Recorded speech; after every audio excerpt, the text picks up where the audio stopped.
अस्सलामुअलैकुम। Galaxy news के साथ मैं हूं सबाज़ और आपको अपने डिजिटल चैनल पर खुशामदीद कहती हूं। आज के व्लॉग में बहुत ही अहम खबरें, जैसा कि इस्लामाबाद में बड़ा कमेटी इजलास बुला लिया गया और इसकी सरबराही जो है वो सदारत निगरां वजीर आजम अनवारुल हक काकड़ साहब ने की और इसमें बहुत ही अहम फैसले मुल्क के लिए लिए गए हैं। इसके बारे में बताएंगे और इसके साथ साथ ही बानी पीटीआई इमरान खान साहब की जानिब से अडयाला जेल से सहाफियों से गैर रस्मी गुफ्तगू करते हुए उन्होंने जो पाकिस्तान की अवाम के लिए पैगाम दिया है उसके बारे में भी आपको तफसील के साथ बताएंगे, तो वीडियो का अंत तक लाजमी देखिएगा। तो सबसे पहले आपको बताएं कि निगरां वजीर आजम अनवारुल हक काकड़ की जेर सदारत कौमी सलामती कमेटी का इजलास में मुल्की सालमियत और खुद मुख्तारी पर किसी किस्म का समझौता न करने के अज़्म का अदा किया गया है। और ये कौमी सलामती कमेटी का इजलास बहुत ही अहम होता है और बहुत ही खास मौकों पर यह बुलाया जाता है और इसके लिए ये इस वजह से बुलाया गया कि ईरान ने 16 जनवरी को जो बलूचिस्तान के इलाके में हम ड्रोन और मिसाइल के साथ हमले किए, जिस वजह से पाकिस्तान को यानी कि रियासत पाकिस्तान को जरूरत पेश आई कि वो कौमी सलामती कमेटी का इजलास बुलाए, जिसमें इस इजलास के अंदर आर्मी चीफ जनरल शहीद Asim Munir, chairman joint chief of staff और कमेटी और सरबराह पाक फिजाइया और नेवल चीफ भी शरीक हुए। और इसमें निगरां वजीर खारजा यानी कि जलील अब्बास जलानी की जानिब से निगरां वजीर खजाना शमशाद अख्तर साहिबा और सेक्रेटरी दाखिला, सेक्रेटरी खारजा और इंटेलिजेंस अदारों के आला हुकाम ने भी शिरकत की, जिस पर जराये के मुताबिक कौमी सलामती कमेटी के इजलास में पाकिस्तान और ईरान कशीदगी के हवाले पर गौर फिक्र किया गया। और इसमें निगरां वजीर खारजा ने सफारती मुहाज पर होने वाली बातचीत के बारे में ब्रीफिंग भी दी, यानी कि ईरान के जो वजीर खारजा हैं उनकी जानिब से और पाकिस्तान के वजीर खारजा की जानिब से जब से यानी कि 16 जनवरी से पाकिस्तान पर जब हमला किया गया ईरान की जानिब से 2 दफा टेलीफोनिक राब्ता किया गया और जिसमें ये इत्तेफाक किया गया दोनों पाक और ईरान के वजीर खारजा की जानिब से कि हालिया तनाव को कम करने पर इत्तेफाक भी किया गया। जराये के मुताबिक कौमी सलामती कमेटी के इजलास में पाकिस्तान में ईरान में तैनात सफीर ने भी ब्रीफिंग दी और इस हवाले से पाकिस्तान के जो आज का इस इजलास था कौमी इस्लामी कमेटी का, और इसमें कहा गया कि हमसाया ममालिक के साथ कोई कशीदगी नहीं चाहते, लेकिन अगर पाकिस्तान की जो सरहदी हदूद हैं उसको और कौमी सलामती को कोई नुकसान पहुंचाया जाएगा तो इस पर हम किसी भी किस्म का कोई भी समझौता नहीं करेंगे। और इसके साथ साथ ही दूसरी जानिब पाकिस्तान के यानी कि निगरां काबीना की जानिब से इस्लामी कमेटी का जो आज इजलास हुआ उसमें जो बातें की गई उसकी तौसीक कर दी गई है और निगरां वजीर आजम अनवारुल हक काकड़ की जेर सदारत काबीना के इजलास में कौमी सलामती कमेटी में किए गए फैसलों की तौसीक की गई, जिसमें जराये के मुताबिक पाकिस्तान ने ईरान के साथ तनाव खत्म करने का फैसला करते हुए ईरान से सफारती और ताल्लुकात बहाल करने की मंजूरी दे दी है। वफाकी काबीना के जराये के मुताबिक हम नहीं चाहते कि ईरान से ताल्लुकात खराब हों, ईरान ने गलत इकदाम किया जिसका जवाब भी दिया गया है। और इसके साथ साथ ही जराये के मुताबिक निगरां वजीर खारजा ने काबीना इजलास को ब्रीफिंग दी और उन्होंने बताया कि ईरान के जो वजीर खारजा हैं उनकी जानिब से इस जो ड्रोन मिसाइल हमले किए गए हैं पाकिस्तान के इलाके बलूचिस्तान पर, उसकी जानिब से उन्होंने ये जो हालिया तनाव थे उसको खत्म करने का, उसको बहाल करने का यानी कि अच्छे ताल्लुकात को बहाल करने पर इत्तेफाक भी किया गया। जबकि इसके साथ दूसरी जानिब आपको ये भी बताएं कि बानी पीटीआई इमरान खान साहब की जानिब से अडयाला जेल के अंदर सहाफियों के साथ गैर रस्मी गुफ्तगू करते हुए इमरान खान साहब ने पीडीएम के 16 माह की हुकूमत को तारीख का बदतरीन दौर करार दे दिया। बानी पीटीआई की जानिब से कहा गया, उन्होंने कहा कि पीडीएम की जब हुकूमत थी तब 3 रुकनी कमेटी ने मेरे साथ मुज़ाकरात भी किए और ये शर्त रखी गई कि उमर अता बंदयाल के रिटायर्ड होने के बाद इलेक्शंस होंगे। और इसके साथ साथ ही उन्होंने ये भी कहा कि जो आइंदा के इंतखाबात होंगे इस हवाले से अवाम के लिए उन्होंने जो पैगाम दिया कि अवाम खासकर मेरी माएं बहनें और बेटियां और जो हमारे कारकुनान हैं पीटीआई के वो पीटीआई को सपोर्ट दें और अपना वोट जरूर दें और अपने वोट की हिफाजत भी खुद करें। और इसके साथ साथ ही बानी पीटीआई की जानिब से ये भी कहा गया, उन्होंने कहा कि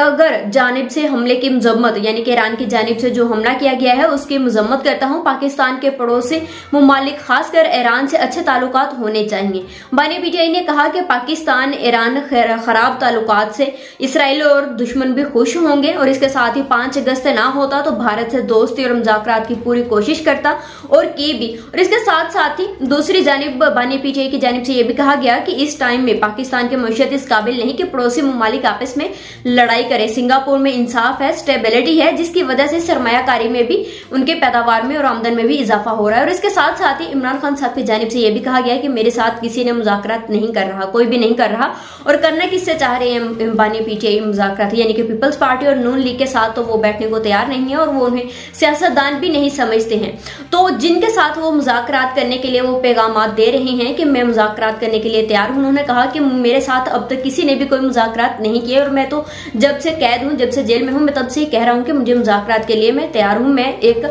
जमहूरियत पसंद इंसान हूं और मैं बातचीत करके ही मामलात को हल करने के हक में हूं। लेकिन इसके साथ साथ ही दूसरी जानिब यानी कि एस्टेब्लिशमेंट की जानिब से ऐसा कोई भी इंटरेस्ट शो नहीं करवाया जा रहा कि वो इमरान खान साहब के साथ मुज़ाकरात करने में दिलचस्पी रखते हैं या नहीं रखते। अभी उनकी तरफ से कोई भी ऐसा कोई भी बयान जारी नहीं हुआ है और ना ही किसी भी किस्म की कोई इतला भी मिली है। लेकिन इसके साथ ही आज के दिन ही बानी पीटीआई की जानिब से इमरान खान साहब ने 190 मिलियन पाउंड के मुंतकिली के केस में अपने वकील तब्दील कर लिए हैं और इसमें पहले जो वकील शामिल थे उसमें लतीफ खोसा साहब थे और इसके साथ साथ ही शहबाज खोसा था, उसके साथ उस्मान गिल था और सलमान अकरम राजा बानी पीटीआई के वकील थे। लेकिन अब बानी पीटीआई की जानिब से उन्होंने लतीफ खोसा और शहबाज खोसा को अपने इस 190 मिलियन पाउंड केस के हवाले से अब अपने वकला तब्दील कर लिया और लतीफ खोसा और शहबाज खोसा को इन केसेस के अलग कर दिया गया है। और ये कहा जा रहा है कि यानी कि लतीफ खोसा साहब जो है वो बगैर तैयारी के आ जाते हैं और जो आकर वो दलाइल देते हैं, मैं उनसे मुतमय्यन नहीं हूँ, जिस वजह से उन्होंने अपने वकला को तब्दील कर दिया है। और अब जो इनके सिर्फ वकला होंगे वो दूसरे सलमान अकरम राजा साहब और उस्मान गिल साहब, दो वकील इस केस में मावनत करेंगे और इनको प्रेजेंट भी करेंगे अदालत में। जबकि इसके साथ ही दूसरी जानिब मौलाना फजल रहमान साहब की जानिब से एक बड़ा बयान आया और उन्होंने कहा कि पाकिस्तान तहरीक इंसाफ को सिरे से पाकिस्तान में होना ही नहीं चाहिए था एज अ सियासी जमात के तौर पर। उन्होंने कहा कि पीटीआई सिर्फ लफाजी हमलों के सिवा कुछ भी नहीं कर रही है। जियो न्यूज के साथ उन्होंने गुफ्तगू करते हुए मौलाना फजल रहमान साहब का कहना था, उन्होंने कहा कि मगरब में यहूदी लॉबी अब भी बानी पीटीआई को सपोर्ट कर रही है। मगरब की नौकरी करो लेकिन पाकिस्तान के मफादात तो ना बेचो। और जो झूठ बोलते हैं कि ये पाकिस्तान के लिए खड़ा है, ये पाकिस्तान के खिलाफ खड़ा है। और इसके साथ साथ ही मौलाना फजल रहमान साहब की जानिब से कहा गया कि नवाज शरीफ और इनके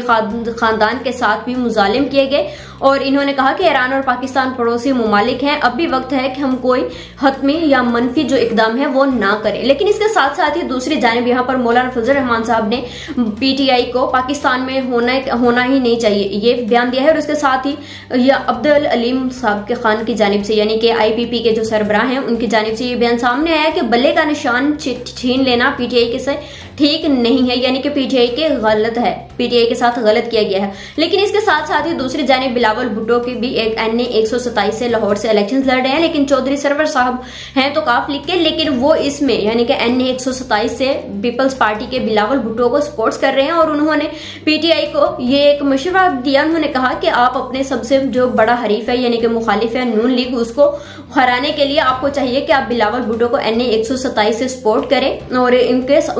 उनका साथ दे ताकि आपके जो मुखालफिन हैं उनको शिकस्त हो सके। लेकिन इसके साथ साथ ही दूसरी जानिब बड़ी यानी कि बिलावल भुट्टो साहब ने भी अपने NA 127 से वो बहुत ही सरगर्म है और उनके कारकुनान के साथ मीटिंग्स भी की जा रही हैं, कार्नर मीटिंग्स भी हो रही हैं और कन्वेंशंस भी कर रहे हैं और उसके साथ ही वो खिताब भी करते हैं, जिसमें आज के दिन ही बिलावल भुट्टो साहब की जानिब से कहा गया कि कल के दिन जो मियां नवाज शरीफ साहब ने एक जलसा किया है और जिसमें वो खुद भी मौजूद थे, जिसमें उन्होंने कहा कि अब शेर तो आ गया है, नजर सामने आ गया है और अब दुआ ये है कि वो सामने भी रहे, दोबारा से फिर कहीं गायब ना हो जाए। यानी कि ये नवाज शरीफ साहब का दूसरा जलसा था जिससे उन्होंने खिताब किया है और इसमें मरियम नवाज साहबा भी थी जिन्होंने जलसे से खिताब किया। जबकि फैसल क्रीम कुंडी साहब की जानिब से यह भी कहा जा रहा कि नून लीग अपना मंशूर क्यों नहीं बयान कर रही है, क्या मियां नवाज शरीफ साहब जो है वोट को इज्जत दो का नारा जो था वो लंदन ही भूल आए हैं और उसके साथ साथ ही पार्टी का मंशूर भी वो लंदन ही भूल आए हैं, जो कि अब तक पाकिस्तान में जो मंशूर उन्होंने नहीं दिया है नून लीग की जानिब से। लेकिन इसके साथ ही दूसरी जानिब सेनेटर इरफान सदीकी साहब मुस्लिम लीग के सेनेटर हैं, ये उनकी जानिब से ये कहा गया कि 36 कमेटियों की तजावीज और इनके इकदाम पर मुश्तमिल जामे मंशूर हमने बना लिया है और उसको 27 जनवरी को लाहौर में मुनक़दा तकरीब में पेश किया जाएगा। और इस हवाले से उन्होंने कहा कि ये जो मंशूर बनाया जाएगा ये अवाम के साथ बाकायदा एक मुआहदा होगा कि हमारी हुकूमत आएगी तो जो हम मंशूर देंगे हम उस पर पूरा भी उतरेंगे। आज के लिए इतना ही, मुझे इजाजत दीजिए, अल्लाह हाफिज।